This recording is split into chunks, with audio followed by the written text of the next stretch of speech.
Bueno, buenas tardes. En el día de hoy les vengo a hablar sobre la relatoría de la clase de Psicología Educativa del 6 de marzo. En esta clase, básicamente lo que vimos fue una exposición de dos grupos en la que hablaba de dos tipos diferentes de educación. El primero, la educación inicial, y el segundo, la educación básica primaria. De esto es lo que vamos a hablar. Entonces, primero, la educación inicial. Básicamente lo que hablamos es que era de los 0 a los 5 años. Entonces es el periodo en el que más estimulación se le debe hacer a los niños. ¿Por qué? Porque en este momento no se han dado las podas neuronales. Entonces, entre más estimulación tenga el niño, mejor va a ser su rendimiento en el futuro. ¿Sí? Más vamos a aprovechar sus capacidades también. Entonces, lo que se ha encontrado es que se ha hecho estimulación incluso desde antes del nacimiento del niño. Entonces, en el vientre de la madre ya le colocan música o los papás de pronto tocando la barriguita, así. Se ha encontrado que es muy importante. Entonces, eh, básicamente se da desde antes del nacimiento hasta que el niño entra al jardín, en los cursos prejardín, jardín y transición. ¿Sí? Lo que se tiene que tener en cuenta es que lo que más se desarrolla aquí es el juego y el autoconocimiento. Entonces los niños no son solamente entes que absorben conocimiento porque sí, y para tenerlo y aprenderlo y ya y repetirlo en los exámenes, no, sino que el conocimiento se da de manera sensorial, de manera perceptual, porque están en la etapa de exploración. Entonces tenemos que tener en cuenta todos estos factores para el buen desarrollo de los niños. ¿Qué encontramos? Que en Colombia esto ha generado un tipo de brecha. ¿Por qué? Porque la estimulación temprana solamente la tienen, pues tienen mayor acceso a las personas con más dinero.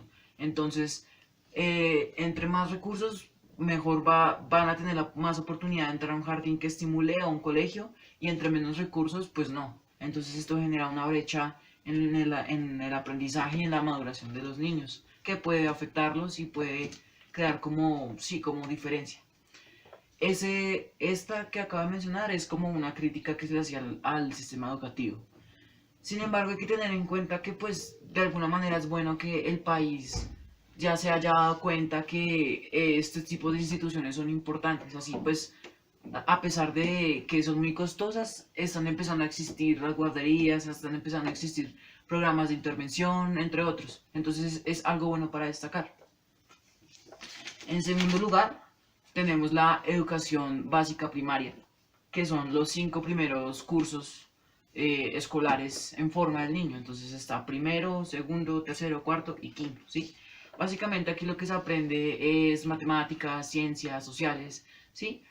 Pero lo que ha ocurrido en el país hasta hace pocos años es que el maestro no se ha visto como el guía, como el que enseña, sino como el policía, ¿sí? Entonces está el maestro escribiendo, dictando y el niño escribiendo, ¿sí?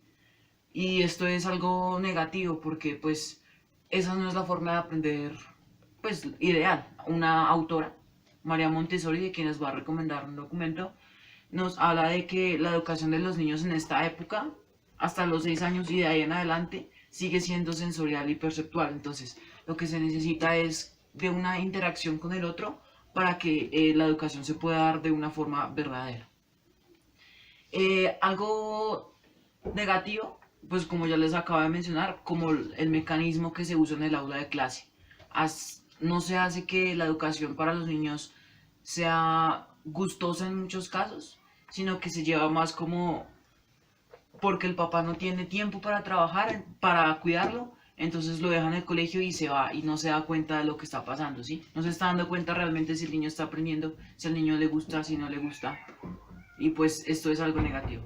Algo positivo que aprendimos en la clase es que al menos esta educación ya es obligatoria. ¿Qué quiere decir? Que si los papás no mandan a los niños al colegio, reciben una multa. Y pues eso ya es algo como un paso en la divulgación de la educación sí, de la educación y en el sistema educativo. Bueno, mi reflexión de estas clases es que básicamente pues la educación debe mejorar para que pues los niños sientan como que realmente vale la pena ir al colegio, vale la pena aprender y que en el futuro no sea obligatorio o que les dé pereza estudiar y se desvíen por otro camino, ¿sí? Me pareció muy importante el hecho que nos mencionaran y nos hicieran énfasis que es aquí en la primera educación en la que más se debe invertir para tener mejores resultados en el futuro de las personas y en el futuro del país. Entonces me parece esta una muy buena reflexión. Mis recomendados son dos.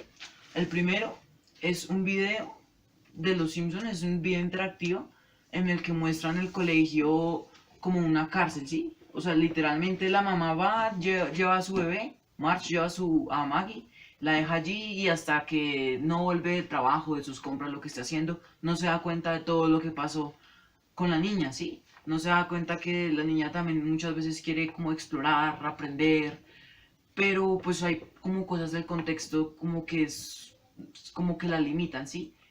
Entonces y es esto lo que yo les mencionaba, entre más recursos económicos mejor va a ser la institución y mejor va a ser la estimulación y este video lo refleja muy bien y nos deja también una enseñanza de que los niños realmente también aprecian todo lo que ven porque están haciendo una exploración del mundo. Entonces pues el link se los voy a dejar en la descripción, es un video muy bonito y lo recomendó una amiga mía.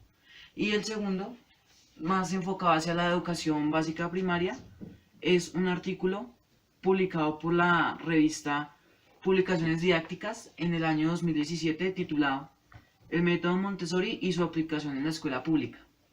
Básicamente lo que nos habla la autora Montessori es que el aprendizaje de los niños debe hacerse más de interacciones. Entonces, no es que el niño replique lo que le dicen, ¿sí? Sino que, digamos, las matemáticas las debe aprender aplicándolas al contexto, a su contexto diario, ¿sí? Entonces, la educación debe hacerse más que todo en esto, en hacer entender al niño sobre los hábitos y sobre su contexto diario, para que lo que aprenda sea como impactante para él.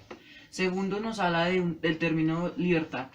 Entonces, libertad e independencia. Entonces, los niños, lo que nos dice esta autora es que los niños no son nuestros títeres que nosotros bañamos, los vestimos y los llevamos a la escuela y ya, a nuestro gusto, sino que ellos también están en la capacidad de decidir y en la capacidad de aprender por sí mismos. Es decir, que a las edades de 6 7 años probablemente ellos ya sepan comer solos, ya sepan bueno, escribir, etcétera, pero de pronto como nuestra falta de darles libertad nos está impidiendo que pues los niños tengan como una maduración más pronta. Entonces por eso dentro de sus aulas del Colegio Montessori se aprende más sobre los hábitos, sobre las rutinas de los niños. Entonces es algo muy bueno. Y finalmente nos habla de el maestro, que el maestro más que ser un vigilante es el guía, entonces es quien está apoyando el proceso de los niños, ¿sí? Y me parece que realmente este artículo nos puede aportar mucho para entender cómo debería ser la educación.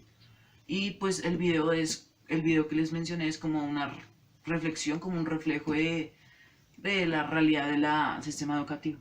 Entonces pues ya no siendo más, muchas gracias y doy por finalizada la relatoria. 1, 2 y 3.